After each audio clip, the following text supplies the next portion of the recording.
Fue asesinado el candidato de Morena y el PT en Apaseo el Alto, en Guanajuato. Ya van 18 candidatos asesinados. La violencia política ya está en el proceso electoral. Y el Instituto Nacional Electoral prevé una contienda cargada de impugnaciones. Luego los consejeros salieron a aclarar que no es su tarea hacer futurismo.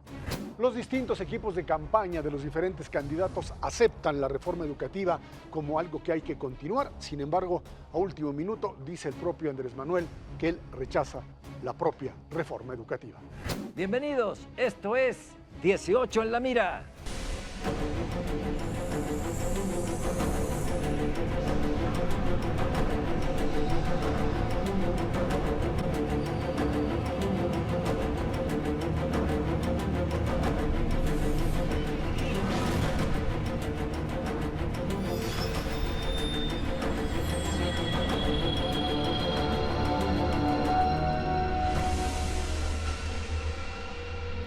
La semana pasada fue un candidato del PRI en Coyuca de Catalán, en Guerrero. Este fin de semana un candidato de Morena y el PT en Apaseo el Alto, en Guanajuato. Van 18 candidatos asesinados desde el inicio de la campaña electoral, muchos más desde los meses previos, y la violencia política, desgraciadamente, está entre nosotros. No solamente la verbal o la escrita, la violencia política pura se ha colado a la campaña electoral. Sí, yo creo que es una radiografía de lo que pasa en el país. O sea, lo que ocurre en México no puede ser abstraído de parte de los candidatos. También les toca su parte de violencia, sobre todo porque el narco está, bueno, no el narco, la violencia organizada en mafias municipales están jugando su elección.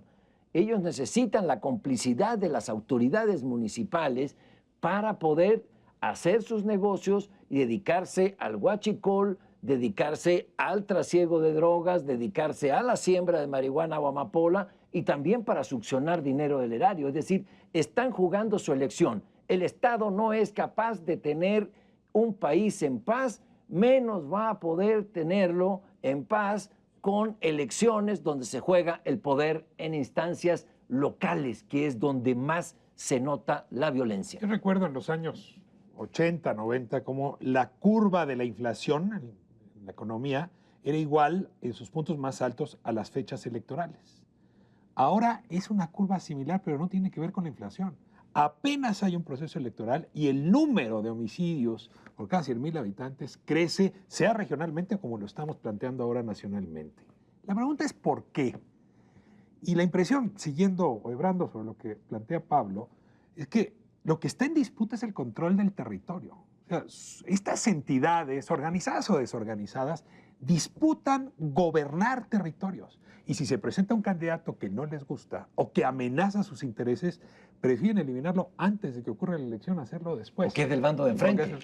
Pero, y ahí hay que tener en cuenta de que no es que sea nuevo, o sea, es un territorio que ya está siendo controlado por alguien. Aquí hay un problema de continuidad o ruptura dentro del propio aparato del crimen organizado, porque no se trata solamente de que pues aquí hay un nuevo candidato y ese candidato está ligado a un nuevo grupo. Es una disputa por la continuidad entre no solamente un grupo, zonas de Guerrero, zonas de Oaxaca, zonas de Tamaulipas. Ahí es en donde distintos grupos se disputan el control, y entonces tu problema es, y por eso se han retirado tantos candidatos, es que tú te asumes como parte de uno que supones te puede dar estabilidad y el otro termina por aniquilarte en algo en donde pues lo que se está poniendo en riesgo es la estabilidad. Ahorita lo estamos viendo en presidencias municipales y algunos diputados. Si esto no se para, esto desgraciadamente tiende a ascender, ¿no? Lo que pasa es que va más allá, ¿no? Estamos en presidencias municipales, es parte del proceso electoral, pero también tienes por lo menos 3 fenómenos que se cruzan. Uno, el de la corrupción en sí, que hay en las instancias locales. El segundo es de los grupos de crimen organizado, como tú decías, no solamente el narcotráfico, ahí está los huachicol, muchos otros negocios. Y tercero también, que por ejemplo en el caso de Coyuca de Catalán parece ser evidente, los grupos armados, que también hay lugares del país donde hay grupos armados, en muchas ocasiones ligados también a grupos del crimen organizado, que están operando y que se están deshaciendo de los candidatos o de los precandidatos Incómodos. que simplemente consideran que son sus enemigos. A mí lo que me llama la atención profundamente es que de parte de los partidos hay reclamo solamente cuando es su candidato. Mataron al candidato del PRI y el PRI en Guerrero y a nivel nacional protestó por el asesinato de Montúfar. Matan ahora al candidato de Morena en Guanajuato y Morena protesta agriamente. Pero no hay una protesta generalizada, como no hay una protesta generalizada por los 3 soldados que mataron luego de lo de Es una Montúfar. lavadera de manos, Claro. que sí es asombrosa. Porque de un lado eso es local. Entonces, yo le haría el mismo reclamo al gobierno nacional. Yo sí esperaría un llamado enérgico a cerrar filas para pacificar en estos días de elección por la salud democrática la circunstancia. Pero yo veo al gobierno federal a un lado. Y en efecto, sí se antoja ver a los candidatos haciendo juntos un llamado Claro. y a los partidos. A ver, esto es muy serio. Y creer, creo que eso lo apuntaba bien, que no va a subir. Que esto no puede ser una espiral de O sea, violencia yo- que toque a los poderes como no puede nacionales. bajar, va a subir. Es de una ingenuidad. ¿no? Como no puede bajar, va a subir. Yo pondría el acento que también hay responsabilidad de los partidos políticos. Claro. Tienen millonadas de presupuesto público y no destinan un centavo a la seguridad de sus candidatos. Perdón, pero esto, a Paseo el Alto, en 2017 fue uno de los municipios más violentos del país. Pónganle seguridad a su candidato si es honesto, si va a acabar con eso, si va a colaborar para limpiar un poco de crimen y de corrupción en el Estado. Pónganle seguridad. Es de una demagogia infumable que candidatos presidenciales digan: yo no necesito seguridad, yo no necesito protección y no gasto un centavo de nuestras prerrogativas en seguridad. Por favor, no sean irresponsables. Esto hay que tomarlo en serio. Tomar en serio la seguridad de los candidatos y el tema de la seguridad.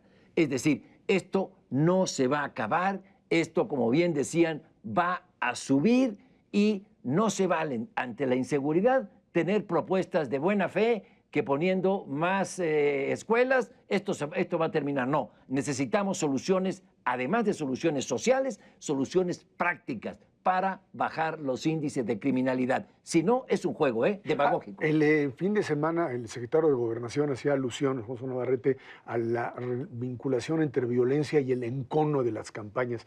Yo creo que en ese sentido hay que hacer una separación muy, muy clara. Una cosa es en campañas rudas y el choque que se puede dar, y otra es, y creo que aquí habría que hacer el deslinde, el tema de una violencia que tiene que ver con otra cosa. No le creo, no le creo, no le creo, no le creo, no le creo. Si hay un Nada más- candidato que te propone cortarte la mano Espérame. y al día siguiente aparece un letrero con un tipo que dice: mira, le voy a hacer caso al Bronco, yo creo que ahí Navarrete Sí, Pereira pero- tiene razón. Sí, o sea, no puedes usar esas metáforas y luego asumir yo que lo no te entiendo. van a copiar. Pero lo que quiero enfatizar es que si bien es cierto que la campaña está allí y el tema violencia tiene que ser desacreditado, yo creo que el tema crimen organizado, presencia en elecciones, tiene que tener un tratamiento especial, porque no puedes meterlo conjunto, porque si no, no lo vas a poder resolver, y aquí urge una resolución. Lo que sucede que, ¿cuál es Espérame. el límite del crimen organizado? ¿Cuál es el límite de la corrupción, del enfrentamiento político? Se está generando un clima. Yo recuerdo que en 1994 se decía, ¿qué es lo que mató finalmente a Colosio? Fue el clima político. Bueno, en el clima político, en un clima de confrontación, no de confrontación política, ya de agresión política y de acusaciones políticas, cualquiera de estos grupos de crimen organizado, de grupos armados, simplemente de grupos de corrupción, de adversarios personales, la violencia es una tentación muy grande porque además todos los crímenes quedan impunes. Sí, y le No hay pongo un uno pero. que Y no le haya quedado pongo un impune. pero. Es evidente que puede haber asesinatos por el clima de confrontación, sobre todo creo que es totalmente diferente el escenario del 94 al de ahora, pero a nadie o a prácticamente nadie lo matan por ser priista o por ser morenista o por ser del PAN, no. Lo matan porque no me va a servir, me va a obstruir en mis intereses criminales o en algunos casos porque pudiera darse el caso que favorece a otra banda.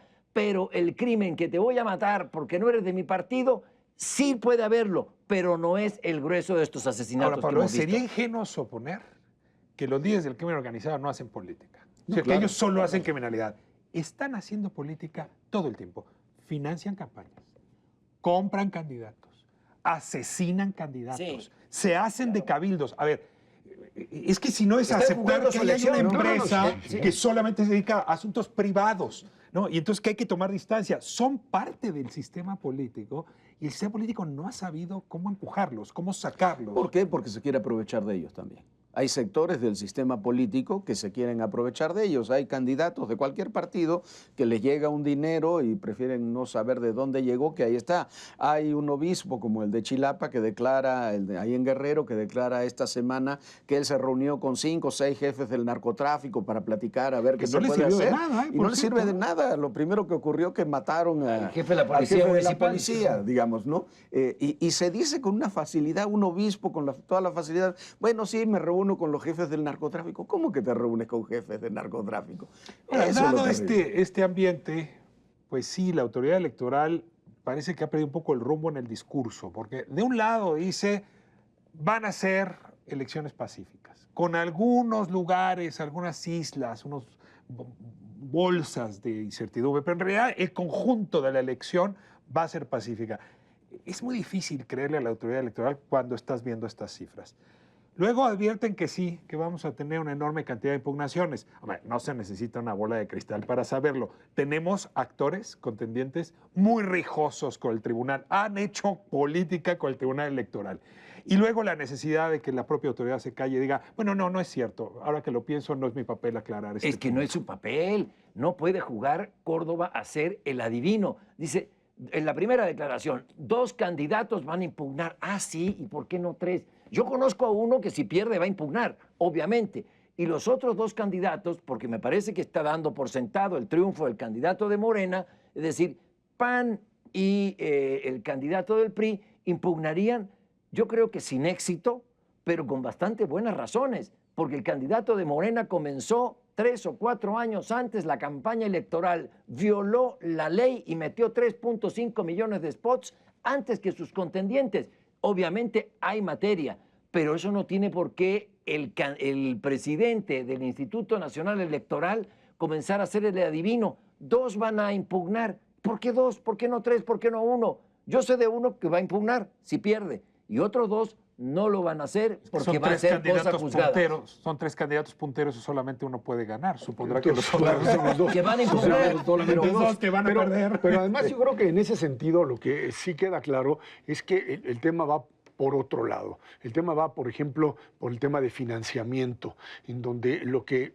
han planteado el INE, y esto creo que sí La es campaña importante. adelantada no te parece importante. No, lleva 12 años de campaña No, entonces ya perdonémoselo, porque perdonémoselo. Pablo, yo no sé si eso va a proceder. Pero No, lo que no sí- procede. bueno, ese es el punto. Lo que sí puede proceder es el tema de los gastos de las campañas, en donde los reportes de los candidatos y de las campañas son muy pequeños frente a lo que se ha venido gastando en realidad. Y allí es donde puede haber verdaderamente un conflicto postelectoral en caso de que la diferencia entre el primero y el segundo lugar sea mucho más pequeña. Lo que sucede que ahí lo que es, también hay un estímulo perverso de la ley electoral. La última reforma electoral tiene muchos errores, pero uno de los temas es este tema, lo platicamos hace poco, lo ha dicho muchas veces José Goldenberg, el haberle incorporado a la ley que el tribunal estaría en condiciones de anular la elección simplemente considerando un 5% de rebasamiento de gastos de campaña. Claro. Prácticamente te Y pone una distancia muy chica. y una entre el distancia primero, de muy chica entre creo, el primero y el sí, segundo. de Punto cinco, 6. pues, Puntos. pues sí, no de más puntos, ¿eh? De puntos son 5 o 6 puntos. Si hubiera una distancia similar a la que hubo en el 2006 de 0.6 y hubiera un rebase en un voto No, similar, son 4 o ahí 5 está puntos. la son causa. 5 4 o 5 puntos. Ahí está la puntos. Son causa. 5 5 puntos redondos. redondos, no puntos 5. Son 5 puntos, y 5 puntos y 5% de rebasamiento del gasto electoral. Con lo que tú decías, cualquiera puede alegar que el otro rebasó gastos y por lo menos te vas hasta el tribunal y por lo menos la elección que se definió el 1 de julio se va a ir hasta la primera semana de septiembre, como ocurrió en 2006, en un proceso donde todo queda en el aire. A mí me parece que es de la misma forma que es un poco un círculo perverso el de la violencia, este también es un círculo perverso donde todos todos Ahora, están jugando ahora es antiguo, a ¿no? deslegitimar 2 puntos. al que vaya a ganar. Ahora es antiguo, ¿no? O dos- sea, el PAN ha construido su llegada al poder volviéndose magníficos litigantes en el tribunal. Ahora perdió Coahuila, pero la verdad es que si uno hace la lista de cuántas veces han ganado por esa vía, es enorme. El PRI tiene uno de los mejores abogados. Y lo que sí tengo que decir es que la verdad el observador siempre ha sido muy malo para armar los casos, casi los pierde todos, porque luego no tiene suficientes representantes de campaña, sin eso no tienes material. Hoy nombró a estos representantes por circunscripción, a ver si logra armar los casos, pero ciertamente no es el mejor para defenderse. A mí me preocupan 2 cosas. Una, que el árbitro electoral, Lorenzo Córdoba, comience a hacer predicciones de lo que va a pasar y que después se desdiga. Cuidado con sobregirarse en el protagonismo. Y segundo, perdón, pero me preocupa que en mesas como esta se diga, no importa lo de Andrés Manuel, ya lleva muchos años en campaña, hombre. Oye, si el candidato del PAN hubiese hecho campaña 5 años antes, o el candidato del PRI, si Mircea hubiera empezado a hacer campaña mucho antes, Pablo, eso que yo dices, hubiera metido eso que dice la 3.5 autoridad millones electoral de no te da votos. la razón y te la no, creo. no, O sea, tú no, estás tiene- contraviniendo lo que dijo la autoridad electoral. tiene- Y te entiendo, y tienes derecho. Pero eso no quiere decir perdonarle nada más estar con lo que el tribunal dijo y No lo ha que dicho, el no ha INE dicho porque no se le impugnó. Se puede impugnar después de que Estamos todo triunfe. el tiempo. Si gana la elección, se le puede impugnar. ¿Y sabes quién le va a quitar el triunfo de la bolsa si gana por haber rebasado los topes en materia de campaña anticipada? Absolutamente nadie, hombre. No lo sé. ¿Por qué? Ese es- Porque a ese no, se le toca, ya lo sabemos. Ese es un elemento legal que podría discutirse. Lo otro es... No va a pasar. No No va a prosperar. lo sé, No, A menos no que lo el sé, PRI no lo lo sé. presentaron, No lo sé, no lo sé. que no lo que han se presentado, presente. Pablo. No, No que lo lo sé, tienen que Pablo. presentar después de la elección. No, a ver, desde ahorita después podrías de la estar elección. presentando... No, a ver, son 2 momentos procesales distintos. López Obrador lo que hizo fue utilizar el sistema de ser presidente de partido y utilizar los tiempos. Luego Anaya lo hizo No, igual. pero antes de ser presidente de partido. Por eso empezó en el 2012. Hizo campaña. Está bien, era exactamente. No, está bien, está pero mal. Está bien lo que tú quieras, pero el hecho No. real es que eso le funcionó y el tribunal no Pero nada lo más- desechó. Hay un a ver, elemento perdón, legal. Lo que en pasa es que beneficio de la audiencia, yo sí Sí. te aclararía, Pablo, a ver, tenemos hoy un sistema que va monitoreando, incluso sancionando las campañas en tiempo real. No es cierto que es al final, ¿eh? Esa es la diferencia de la reforma última. Puedes impugnar el triunfo Claro, por al eso. final, pero también Sí. lo puedes hacer mientras vas caminando. Y no lo han hecho. Entonces, eso ahorita está descartado. La autoridad electoral ha jugado un papel pues. Y las lamentable en partes ese sentido. interesadas tampoco han ayudado a que se haga mejor justicia. Pero en hay tu una sentido. irregularidad a la vista de todo el país, ¿sí o no? No. No. Ah, bueno. Bueno, Lo que vámonos a sucede- una lo que pausa, ¿no? tienes- Y lo que regresamos. tienes también es una ley electoral que no te ayuda en ningún eso sí. sentido. Ah, Ese no, es no, el no, tema. Que no se aplica a deje- unos, pero no a otros. Y que deje estos temas puedan ser objeto de controversia, me parece que es una tragedia de la ley electoral. Vámonos a una pausa, regresamos con otro tema aquí en 18 en la Mira. La iniciativa 10 por la educación pues, le planteó a los distintos candidatos a la presidencia de la República 10 preguntas con respecto a la reforma educativa. Hizo un evento en donde asistieron pues, 4 de los 5 candidatos y pues Andrés Manuel no pudo ir, decía, por cuestiones de agenda. Después me envió el documento y cuando uno ve las respuestas, pues hay, por supuesto, ciertas críticas que hay que hacerle a la reforma, en temas de evaluación, en temas de lo que tendría que ser el proceso mismo de enseñanza-aprendizaje, pero todos en una tónica relativamente positiva. Lo que pasa es que en medio de esto, una vez que se envían estos documentos, Andrés Manuel, pues tienes cerca la reunión con la coordinadora, el evento el sábado en Oaxaca, y dice Andrés Manuel, no, la reforma educativa va para atrás, va el sábado y la rechaza, en algo que vuelve otra vez a generar esta idea de, por un lado, pues figuras que son figuras de reconocido prestigio, la figura de Esteban Moctezuma diciendo esto camina, esto tiene posibilidades reales de adecuarse a una nueva realidad, y por otro lado Andrés Manuel diciendo a la propia coordinadora, no, la reforma educativa va a ser rechazada. Hace ¿no? 6 años, 10 por la educación citó igual a los candidatos. El candidato puntero la enfrentó difícil, Enrique Peña Nieto, porque iba de la mano en ese momento con el Bester Gordillo, Gordillo. ¿quién iba a decir? Claro, Entonces, hacerle esta pregunta es muy complicado, y yo sí recuerdo con gran interés entonces al candidato del PRI defender su posición. Yo sí resentí mucho que, como en aquel entonces, ahora nuevamente Andrés Manuel López Obrador haya fallado esa reunión.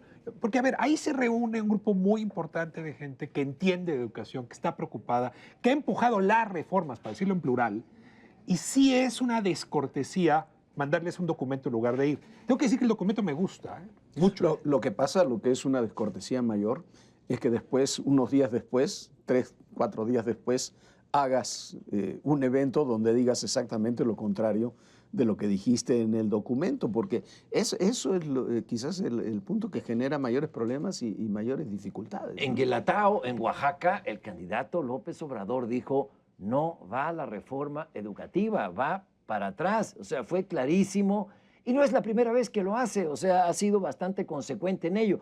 Que alguien le haga los documentos y crea y mande esa respuesta a 10 por la educación y crea que tiene poder, me parece que evidencia que los asesores de López Obrador van por un lado y el candidato va por otro, salvo en el tema de la reforma educativa. En una parte, Alfonso Romo dice la reforma educativa va para atrás. O sea, en eso creo que hay bastante consenso, salvo en lo que le mandaron ahí a 10 por la educación. El documento, lo vieron ustedes, a ver, tiene el tema fundamental en el caso de López Obrador, pero por cierto coincide con Anaya, casi es el mismo diagnóstico, es que la reforma educativa se cargó demasiado sobre la evaluación y muy poco sobre la capacitación. Los dos están haciendo propuestas interesantes. Smith no se ha pronunciado, pero es reequilibrar. Esa es la gran echada para atrás. Y por lo tanto, lo que anuncia, y en eso tienes razón, Pablo, es echar para atrás la ley del servicio profesional. No la reforma constitucional, porque más ya anunció que en 3 años no las va a tocar, sino la ley del servicio profesional. Pero anuncia sí que va a ser una iniciativa preferente de su gobierno, lo anunció en Oaxaca, para abrogar la reforma educativa. La del servicio profesional, no así la de evaluación, pero no así la constitucional. Si la ley de servicio profesional te quedas sin reforma. No, pero si le das más énfasis a la capacitación, sí, a la evaluación. Una cosa es moderar los énfasis que se hace operativamente, eso es operativo, y otra es echar abajo la ley en materia de evaluación, las leyes reglamentarias de la reforma educativa. Es decir, sí, lo primero que había que hacer era poner orden y que los maestros puedan ascender por méritos profesionales y no por méritos sindicales. Si eso lo van a echar abajo y ya no van a evaluar, señores, no hay reforma educativa. Eso está en la Constitución. Sí, eso que acabas de decir es lo que dice la Constitución. Sí, pero es que ese es el punto. El punto está en tratar de reincorporar otra vez a la propia coordinadora y al propio sindicato al proceso, que es encontrar en una reforma secundaria la idea de que lo que le quitaron al sindicato pueda llegar a recuperarlo. Y esa es parte de la negociación con estos grupos. Es un compromiso con la gente, pero el tiempo a nosotros se nos ha terminado. Esto fue 18 en la mira. Muchas gracias a ustedes por acompañarnos. Nos vemos la próxima semana.